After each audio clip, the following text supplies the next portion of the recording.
my name is Maria Bosak, and I work for the Parks and Recreation Department for the City of Manassas Park.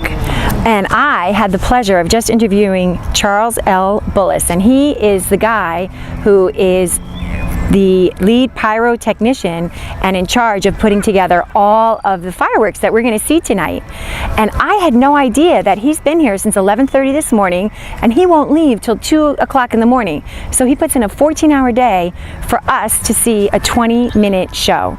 He showed us how the staff of 4, including him, will be dressed, will coordinate with each other so that they light the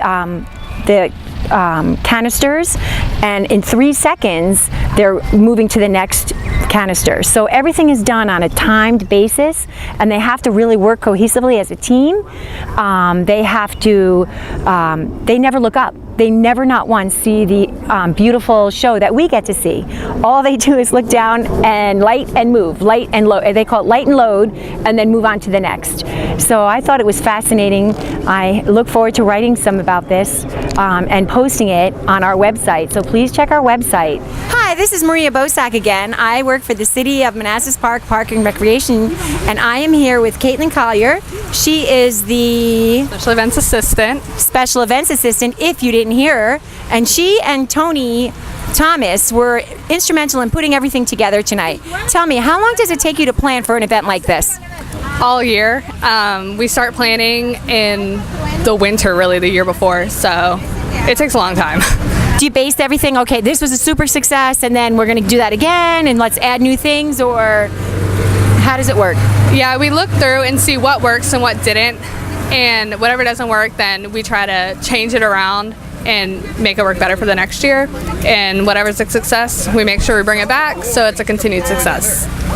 So to that end, if you had any problems, you would definitely contact either Caitlin or Tony and let them know. And it's also nice for them to hear all the great things that you got to see. Not only do you do the fireworks, what else are we going to see tonight? We have 4 food trucks that offer a variety of different foods, and you can spend time with your family and have a great time. So Caitlin, tell us what else we can look forward to this summer season. July 16th will be our second movie of the summer series movies. We'll be showing The Good Dinosaur. July 23rd will also be a summer movie, and we'll be showing Space Jam. And then there will be another summer movie in August showing Goosebumps. Is it free for these movies? The movies are free. Anybody can come. The limit is endless, and the movies are always fun. Hi, this is Maria Bosak again. I am with Fire Marshal Mark Joyner, and I'd like to discuss the fireworks that happened on, of course, 4th of July at Signal Hill Park. Fire Marshal Joyner, can you tell us a little history about the fireworks? Well, I can tell you that I've been employed with the City of Manassas Park for 11 years, and the venue has always been the Manassas Park Signal Hill Bay Park for our venue to launch our fireworks. I learned very quickly that our governing body was passionate about bringing our community together. And this is just one more example of the investment that the city has made to bring our community together. The fireworks display is launched down on the lower soccer field. We range from 1,000 to up to 3,000 people a year, and it's just a wonderful event. It really was. I was there, and although it had rained the whole day, there was still at least 1,000 people. The whole hill was covered. Yes. Not balloons, but umbrellas were open, and families were out enjoying the day, what little they could. Tell me a little bit, too, about the actual people that put up those magnificent fireworks for us to see. What do you look for in their certification or the... Sure. Well, our Parks and Recreation Department is the sponsor for this event. They own a very, very comprehensive vetting process of what vendor we use. Mm-hmm. The company has to be certified and regulated. Several years ago, this statewide fire prevention code, which is what we enforce as fire marshals, have made it where you have to have what they call a pyrotechnician. This is a certified pyrotechnician that gets a state certification from the state fire marshal's office. That way we know that the lead technician has all the knowledge, skills, and ability and training to put on an overhead aerial display. What we have found out is that the company we've been using has been very adequate. We have a smaller show maybe in relation to some of maybe the mall and Richmond shows. However, the show is a fantastic show every year. So what we look for is to make sure that they meet the request of the duration of time. We want to make sure that they're not only trained, but that they also are able to show all of their credentials and then set the show up per the NFPA standard, which is a very boring document that I won't sit here and regurgitate. However, what I can tell you is that it's my job as the city's fire marshal to make sure that the setup is safe. Fireworks inherently are dangerous. Yes. We know that. But it's 4th of July. Everyone loves fireworks. And we love to celebrate our Independence Day with fireworks.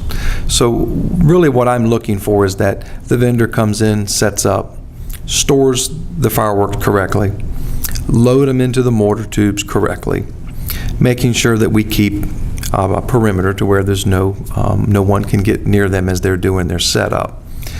What I'll tell you about aerial fireworks is that there's a spectator distance that must be maintained. So Manassas Park, our largest shell is 5-inch. It's not a very large mortar, but it's still considerable. And you have to have 100 feet per 1-inch shell. So the minimum would be 500 feet. We have a spectator distance of about 800 here in Manassas Park. So when you look up on that hill, we have quite a safety factor. But the point is, we're just looking for the vendor to make sure they meet the requirements of the contract and that they put on a safe show, that they're wearing their proper gear when they're down in the launch area. And then the city, as you see, and as you saw this year, takes a tremendous amount of support from multiple departments. Yes. Not only is our Public Works providing support, signage, parking, lighting for after the show. We have to make sure that there's no shells that did not ignite. The area has to be policed, if you will. Our Parks and Recreation has all hands on deck, if you will, including part-timers. It's a huge law enforcement event. Anytime you have a large gathering, not just the National Capital Region, but in today's society, almost anywhere, there needs to be a tremendous amount of law enforcement support to manage an event that size. And our police department just does an outstanding job. I agree. They make it wonderful, as do you, for families such as mine to go out and see the fireworks. We're out there for 20 minutes, and we have no idea that guys like you, the actual pyrotechnician, have been out there and will actually put in about a 14-hour day. So thank you again for everything that you do, and thank you again for a very, very fun and safe and happy 4th of July. We already are looking forward to next year. Yes, and we'll hope the weather's better. And no rain. Yes, but it's my pleasure. Thank you very much, Maria. Thank you.